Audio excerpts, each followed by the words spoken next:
Good morning. Good morning. Good morning. My name is Heather. I would like for all of us to please take this opportunity to silence any electronic devices. And I just want to welcome all of you here today for our service. I see a lot of familiar faces and I see a couple new faces, so I'm very excited to get to know our new visitors here, and thank you for coming.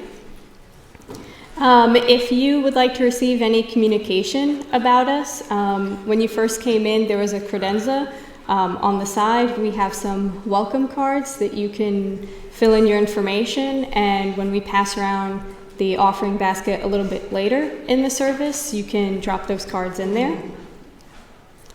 And we don't have a written order of service, but you should have received something from the greeters, just a little booklet about us, and if you don't have one and you'd like one, they're also on that credenza as well.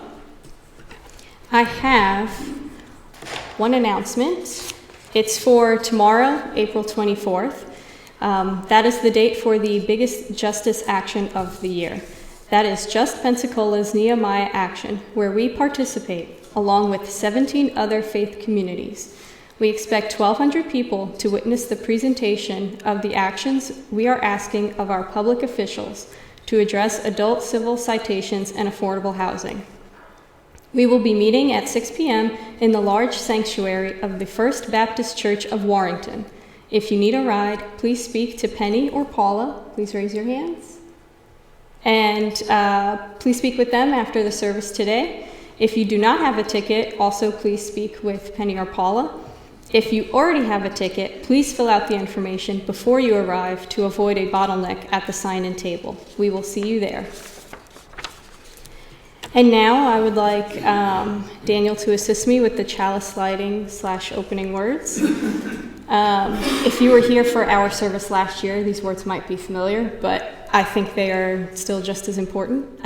They are often spoken by a climate activist on YouTube named Shelby, and she says, "You cannot do all the good that the world needs, but the world needs all the good that you can do." And now I would like to invite Laura Keith King up for our centering music.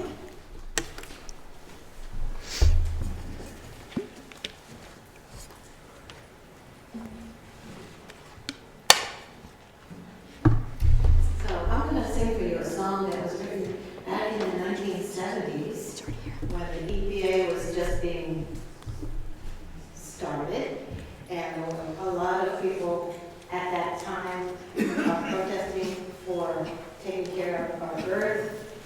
And it's been covered by a lot of different artists, but I did use the words a little bit.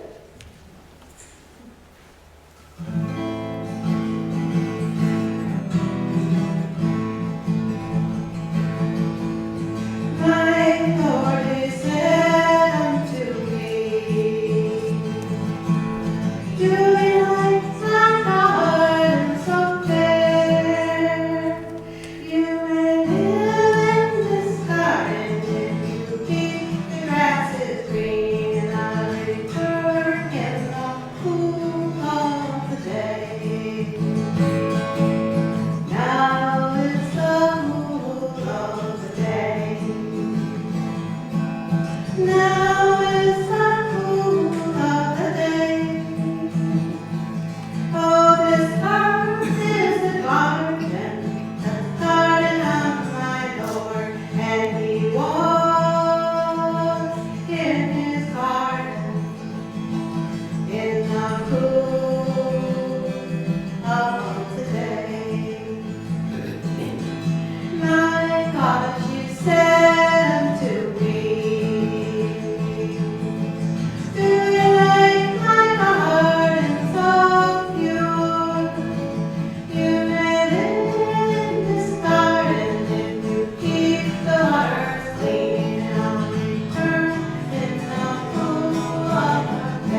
walk in this garden in the cool of the day. The Great Spirit said unto me, do you like my pastures of green?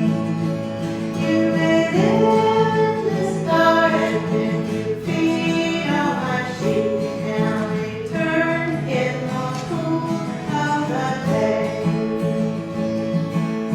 Now is the cool of the day. Now is the cool of the day.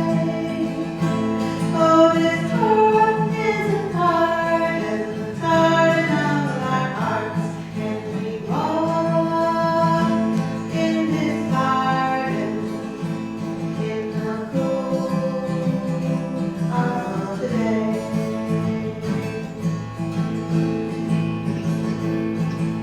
Mother, she said unto me, do you like my garden so free?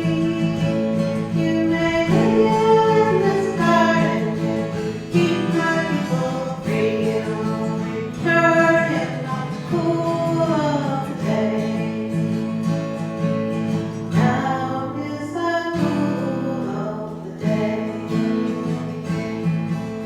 Now is the cool of the day. Oh, this earth is a garden, the garden for us all, and we walk in this garden in the cool of the day.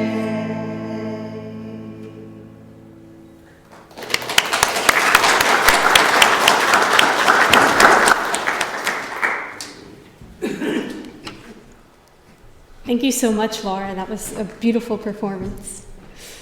Now, if you are willing and able, please rise and we can recite the covenant. Love is the spirit of this church, and serves its law. This is our covenant, to dwell together in peace, to seek the truth in love, and to help one another. Please remain standing if you can. We are going to sing our opening hymn, number 38, Morning Has Broken.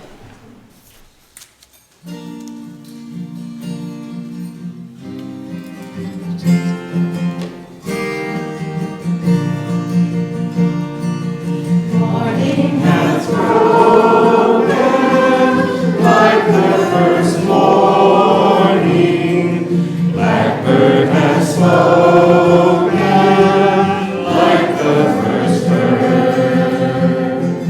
Praise for the singing, praise for the morning, praise for the springing, fresh from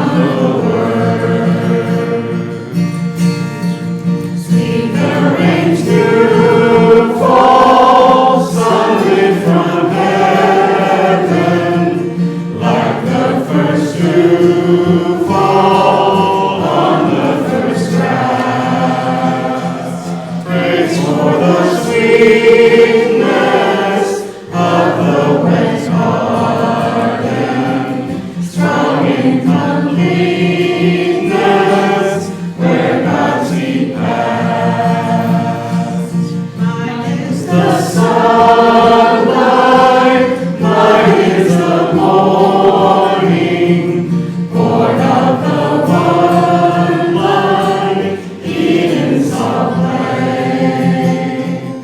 Praise with elation, praise every morning, God's recreation of the new day.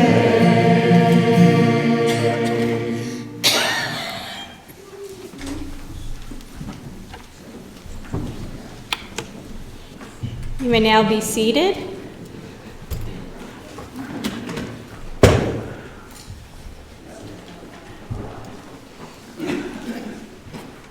And now for Time for All Ages, I would like to welcome 6 eager volunteers to come up who are very passionate about Mother Earth.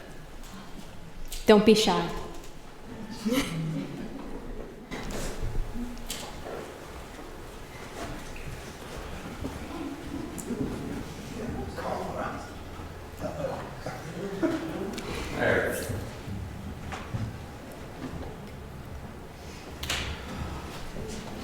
Hello, how are you guys doing today? So, as you all know, what was yesterday? Earth Day. So I just had some questions for all of you, just to see how you feel about things. So, for you, Denise, what is your favorite flower and why? It can vary. Today it's magnolia because I'm seeing a lot of magnolia blooms, and because my granddaughter Nova has been talking about magnolias from yesterday where they were blooming down in the park, and also we saw one on the tree coming in, and it's absolutely beautiful. That's so sweet. Awesome. I have to say, I really like magnolias too. We had a big, beautiful one right in the front yard growing up, and just always enjoyed those flowers. Lisa, what's your favorite flower? Well, I like sunflowers, because we're going to work on sunflowers today. That's awesome. Mary, I saw you at Earth Day Festival yesterday. What was something that you took away from it? You can ask me about my flower. Would you like to tell us about your flower? What's your favorite flower, Mary? Well, I have a favorite garden flower and a favorite wildflower. And the favorite garden flower is the heritage narcissus with the yellow center. And the favorite wildflower is the long-stemmed dandelion with the bright yellow, sunny, complex little face. That's my favorite one. Oh, cool. Thank you. Raylan, you were at Earth Day yesterday, right? Cool. What was your favorite part of the festival? My favorite part of the festival was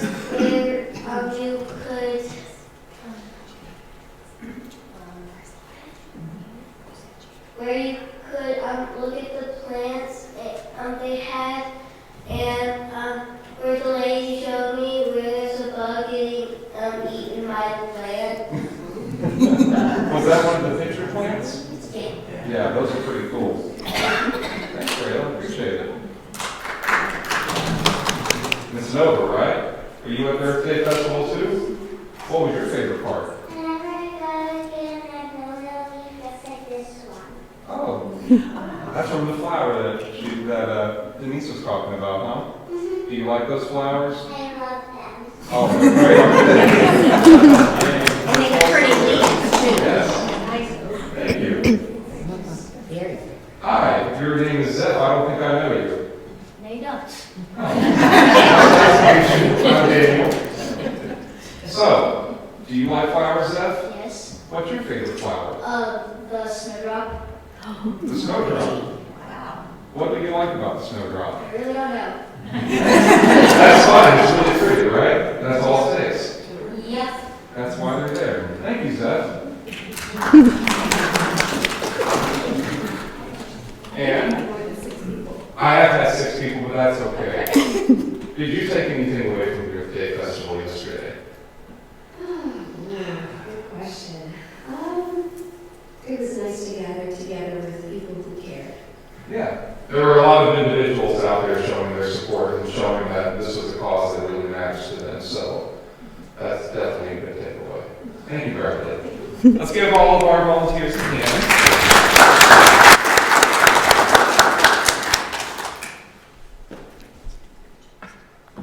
And now, please join me in singing the children out.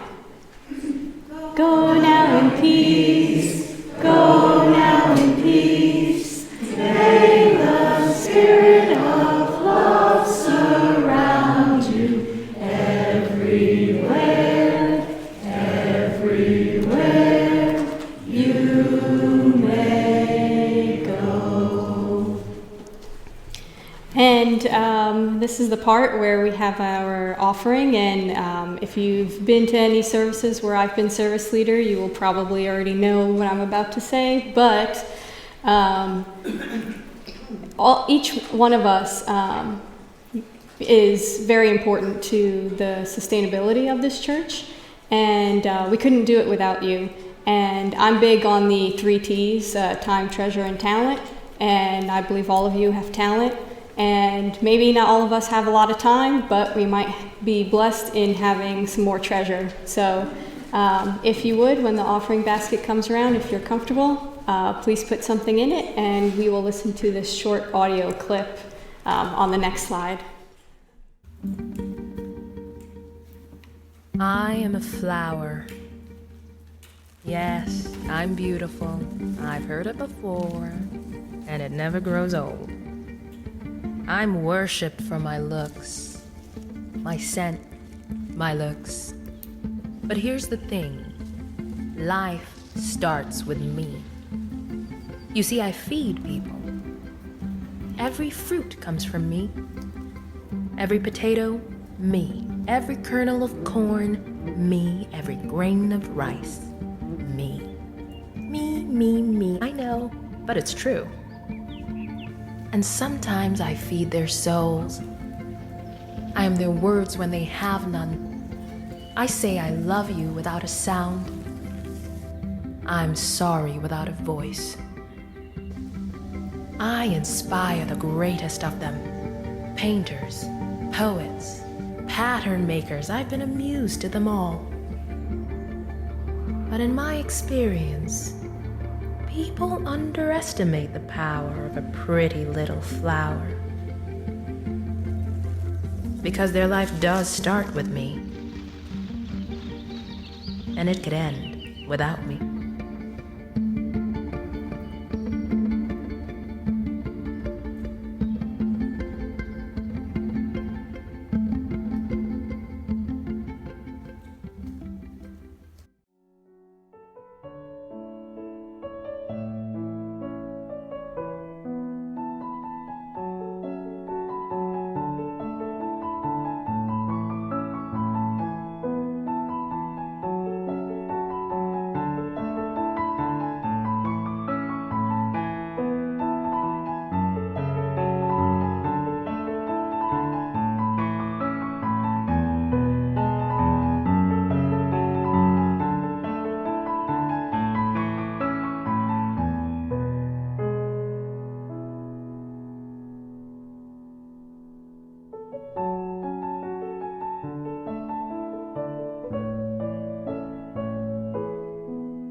And now I would like to invite Daniel up to the podium to give us our message.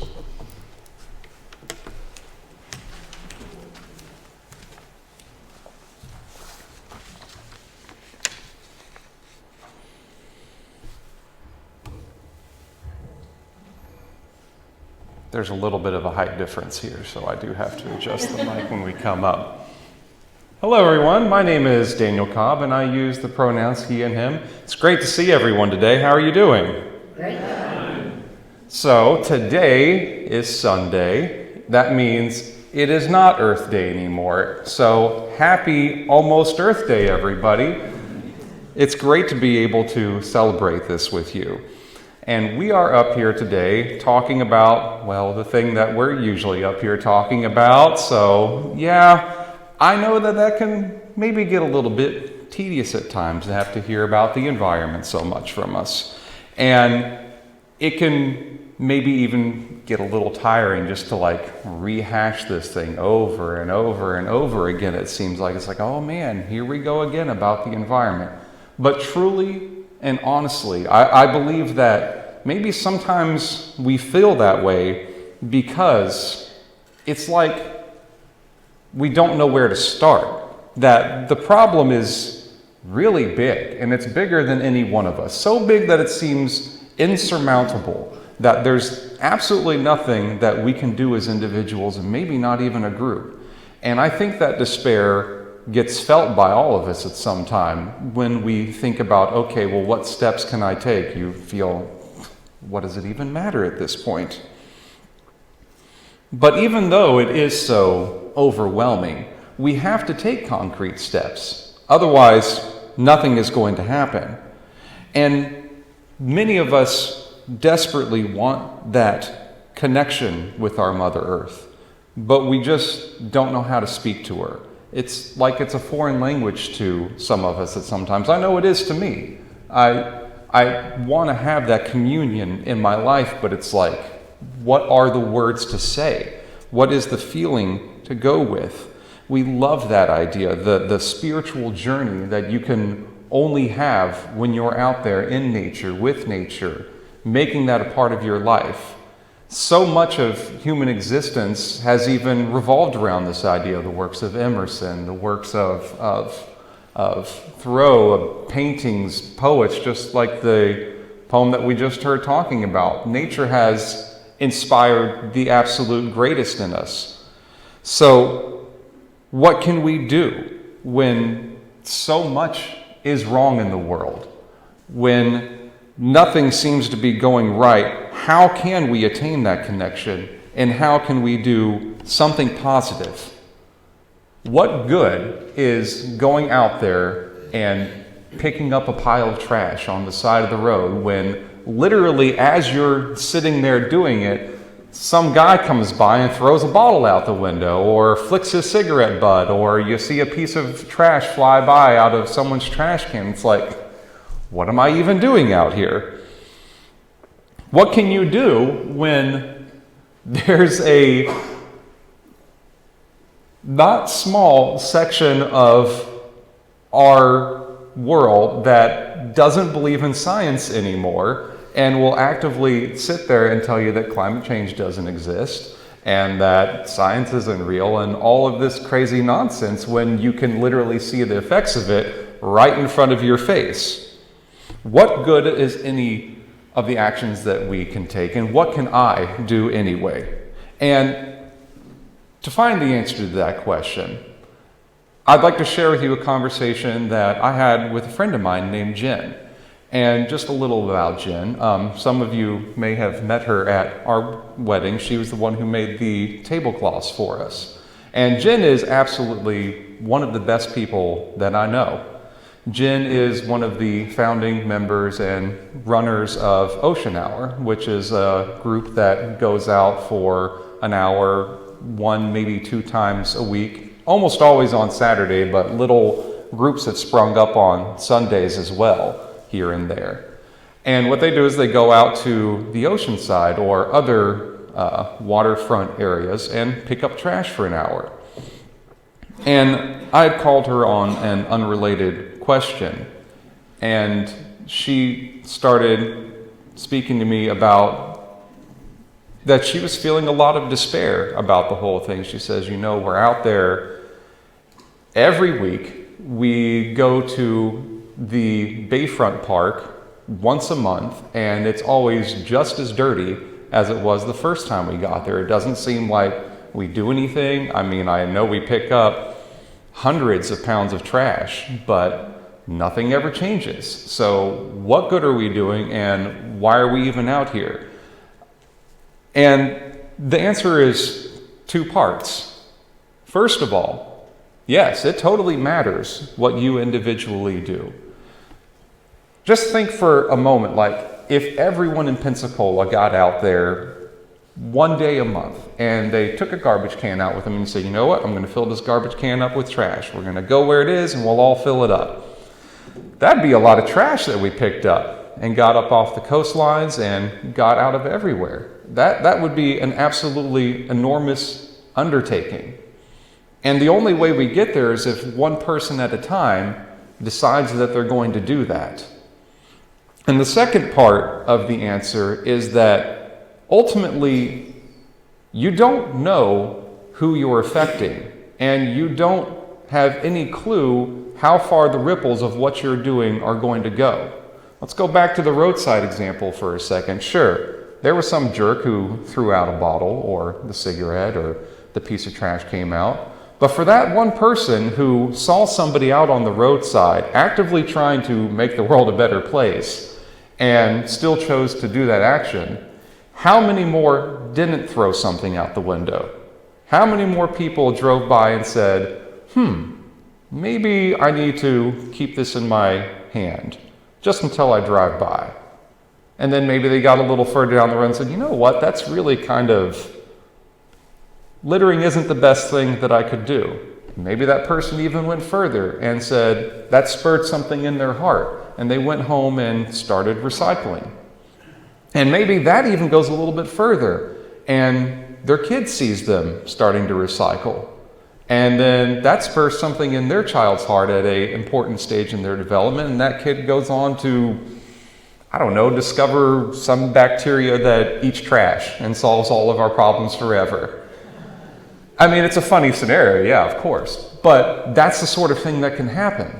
And I told Jen, you lead an organization that puts out hundreds of people who are doing this. You have absolutely no idea how many lives you've touched. Directly, indirectly, you never know what it is that you're doing with the example that you put out there. So you should always, always, always be trying to put out the best example that you can, because you never know when you're going to catch somebody in that vulnerable moment that can change something forever in their lives. Everything we do ripples out like waves on the ocean. So, today, we're going to talk about the 3 R's again. I love the 3 R's. What are they? Reduce, reuse, and recycle. Exactly. We all know them. We all try our best to incorporate them into our lives. There's one of them that I love a lot more than the others. Yes, and that's the reusing one. I absolutely love to reuse. There's a couple of reasons for that. The other two, they're great and they're very impactful, but I don't feel like they're as impactful as reusing has the capability of being. Reducing, you can only reduce so much. I mean, there are some things that you just can't do without. I love the environment and all of that, but I am not getting my underwear secondhand. I'm sorry. Like, we cannot reuse those things. There are just some things that you do have to get firsthand. Recycling, that is great, but it does require an energy expenditure to recycle. And of course, if you've been keeping up with the news in Pensacola, you can't even recycle right now because they've shut down the recycling facility due to a lack of personnel. But I'm here to tell you, as somebody who has to go to that landfill for construction purposes, it's still going strong. So don't worry, they got plenty of people.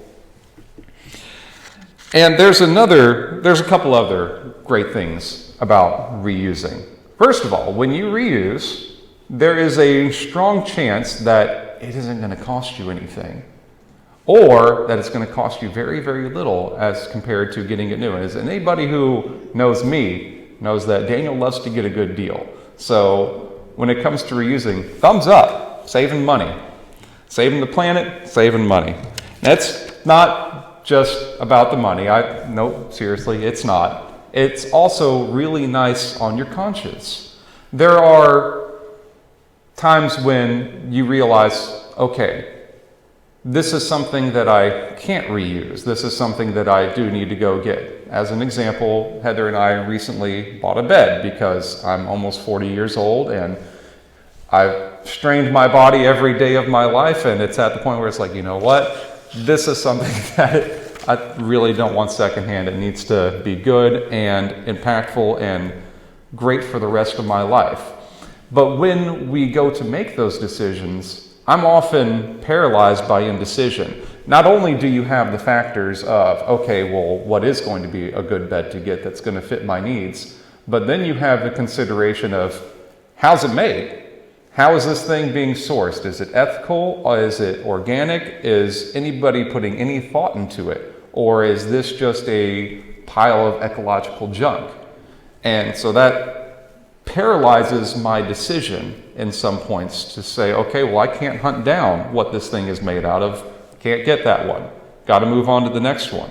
But when you are capable of reusing something, that goes right out the window because it doesn't matter anymore. Your energy use, your opportunity cost for that item to the environment is a net zero because it's already been made. Somebody already used it, it's had its heyday in the sun, and you didn't go out and find something completely new. Antiques fall in that category too. As somebody who absolutely loves yard sales, rummage sales, picking through antique shops, that's something that you can do and say, hey, I feel great about this because I'm not creating any more waste. That's always a thumbs up. And our capabilities of expanding that have only gotten greater with the advent of the internet. You've got Facebook Marketplace, Craigslist. I mean, there's like 1,000 more things that are escaping my mind right now, but they're out there. There is nothing that you can't think of that you couldn't go on one of these things and find that somebody had already used if you're willing to actually reuse that. Just as an example, we filled 11 apartments, I think, with appliances that we got off Facebook Marketplace or the Habitat Restore. These are all things that cost $50 or less for a dishwasher. I think we got like 4 of them for free, and then a couple ovens for free. Perfect working condition. Maybe they didn't look the greatest, but they didn't have to. And not everything always has to look perfect as long as it's serving its function. And so these are things that would have just gone to the trash. They would have been gone, they would have been sitting in a landfill somewhere.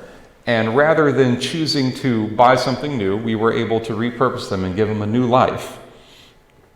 And yet another great part of reusing is the most influential way, I believe, that you can actually vote is with where you choose to put your money.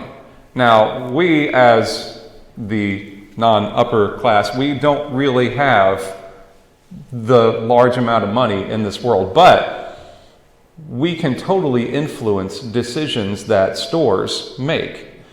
So when you choose to give your money to an organization like Restore Habitat for Humanity, some person on Facebook Marketplace, you control where your money is going a lot better rather than giving it to a mega corporation who supports all kinds of non-environmental policies that you may or may not approve of. So reusing has all of these benefits. Now, we're going to do an activity today. Maybe you guys have been thinking to yourself, hey, what's going on with all these things sitting in front of us? What's with the popsicle sticks and seeds? Well, we are going to be planting sunflowers today. And what does any of this have to do with reusing or any of the 3 R's? Well, several weeks ago, my lovely wife, Heather, actually I think it was more like a couple weeks she started working on it, she decided that, hey, wouldn't it be great that instead of going out and spending, the church's money and creating waste in the world, if we were able to source all of the materials for this service by reusing. Unfortunately, that didn't quite happen. I'll tell you each of the things that we have there and where they're sourced from, however. And that's, by the way, a very important thing. When you do get something, it's always great to be able to source it, whether it's bed sheets, your bed, your oven, whatever. You want to be able to see where that thing came from, what the practices were that enabled it to come into being. You want to make sure that it is, at least in some way, sustainable, that it's making sense that what you're doing. So for here, we have 4 components. We have our containers, which are the egg cartons. We've got the dirt, we've got the popsicle sticks, and we got the sunflower seeds. We did pretty good on a couple of them. The egg cartons, Heather was able to get from a lady on Facebook Marketplace. That's apparently a really hard thing to do. I didn't realize that people were hoarding their egg cartons at this point. But apparently that's a thing, was to hold on to your egg cartons for various purposes, such as this. But we got lucky and scored some of them. The dirt, that actually was Kate Wolverton's idea. She said, hey, we've got some perfect potting dirt right on the other side of that fence. So But not only were we able to get some dirt that will pretty closely match the soil that these sunflowers are eventually going to be planted in, but in just a small little portion, we contributed to the fence dirt clearing project. So 2 for 1 on that one.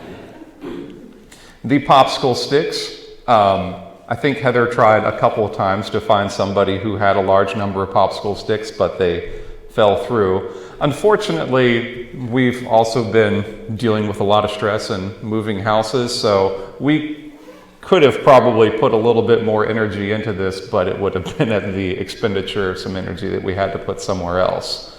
So we did wind up going to Target to get some popsicle sticks. And then the seeds themselves, that's a very obviously potentially sustainable thing that you can do just by having some sunflower seeds from the year before. But we did not have any sunflowers from the year before, so I went down to Pensacola Seed and Garden and got us some sunflowers. What we are going to do with these. All right. So what lies before you then is the culmination of a community project. Lots of different people came together to make this happen. And all of us are about to come together to make the next step happen.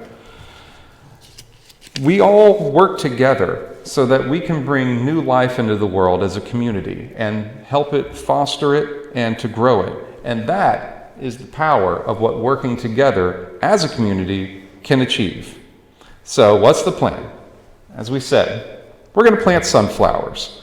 And what's going to happen after that is Heather and I will take them home. We're going to make sure they get plenty of water and sunshine and germinate and start their journey in life. And then when they're ready to come out of their little containers here and into the ground, we're going to plant them right out there in between our rows of trees so that we have an absolutely gorgeous field of sunflowers that we can all come in and check out whenever we come in. If our volunteers for passing them around would like to come up and start doing that, I know it's going to take just a little bit of time to get them around to everyone, so we'll go ahead and get started. And Heather has another packet of seeds with her, so if you did not get a seed, then you'll be able to ask her for one at this point. So, this is how you plant a sunflower seed. You're going to take your finger to the first knuckle, just like that, and you're going to poke a little divot into the dirt. Thank you, Lisa. And then, make sure you stick your popsicle stick into your little hole first, because we're going to plant those by your sunflowers so that you can see how yours is doing. And then place your seed inside the hole, and then just lightly cover it up with some dirt.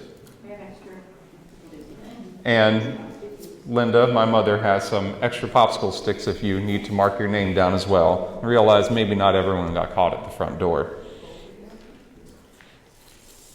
So as that's going around, I would just like to say that once these sprout, they are going to bring back an enduring sign of the spirit of our community and a willingness to put the work in to make this world a beautiful place.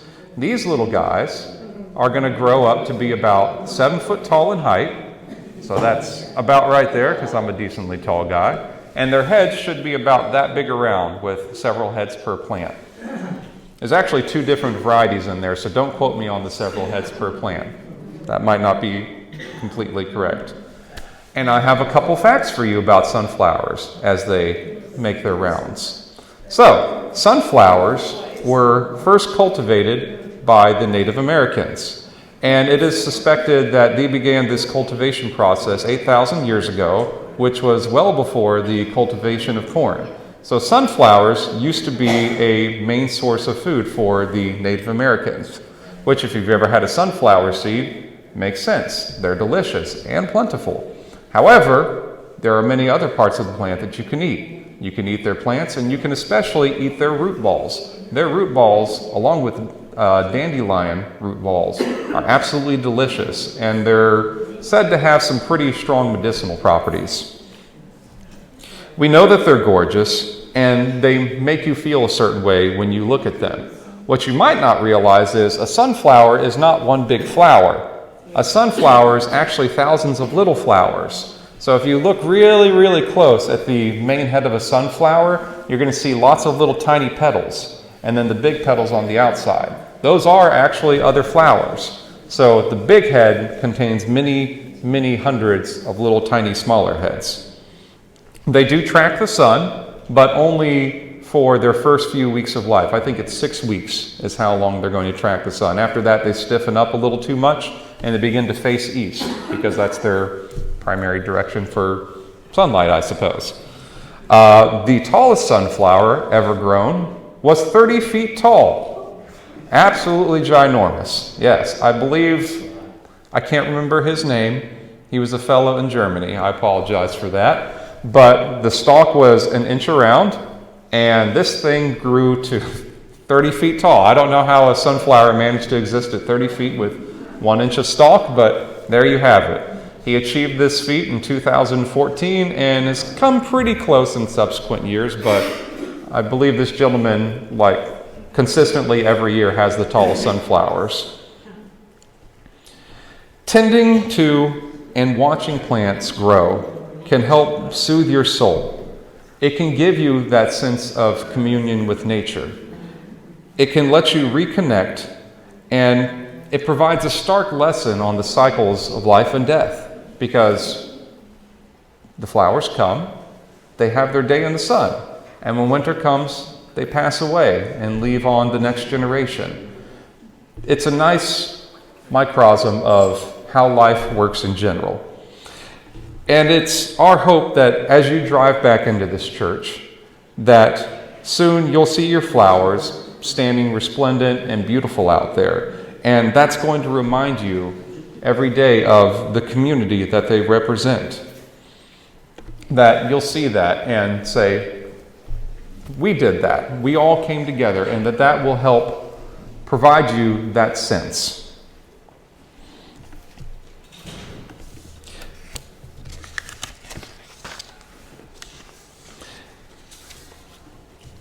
It looks like the sunflowers have about made their rounds. In a little while, the children have been working back in the room to present us with another little piece of the puzzle here, a nice little reminder that we'll hopefully be able to stop. Here they come right now, actually. You guys have absolutely wonderful timing. I would love to say to Denise and Bradley, you guys have excellent timing. Absolutely wonderful. You guys line right up here. Right up here in front, across. Thank you for not making me stalled for more time than about 30 seconds. And then all of you, you can show them what, hang on a second.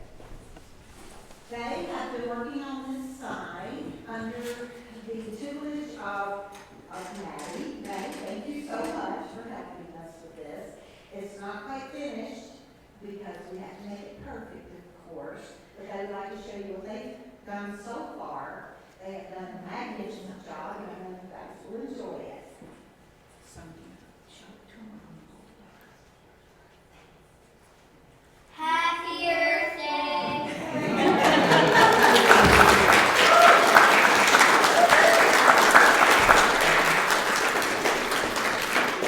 Thank you guys so much. That is absolutely beautiful. And this is your community. This is what we strive for. And nature can bring us together in this way. It's a common rallying cry that we can all get behind, that we can put all of our love into. With our flowers and what you guys made here. And I believe you guys planted some flowers too, right? No, not yet. Not yet, but you will. So, with all of those together, we will have a wonderful representation of this community, of this church, going forward for the next 2 or 3 months. Thank you so, so much, guys. Appreciate it. Your eyes can take a break now.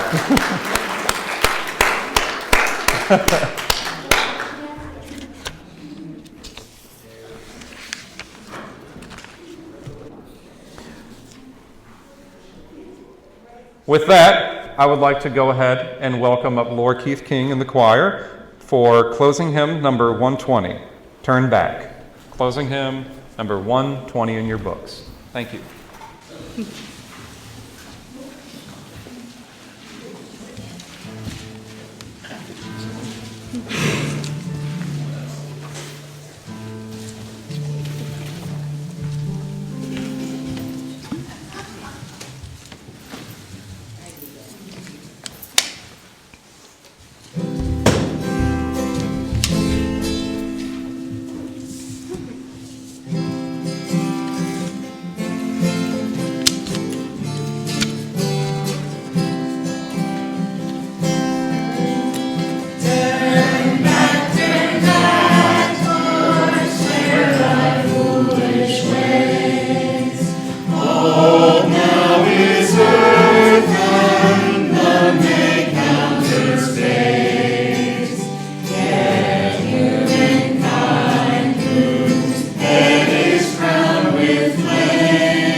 And now for our closing words, as Daniel will extinguish the candle.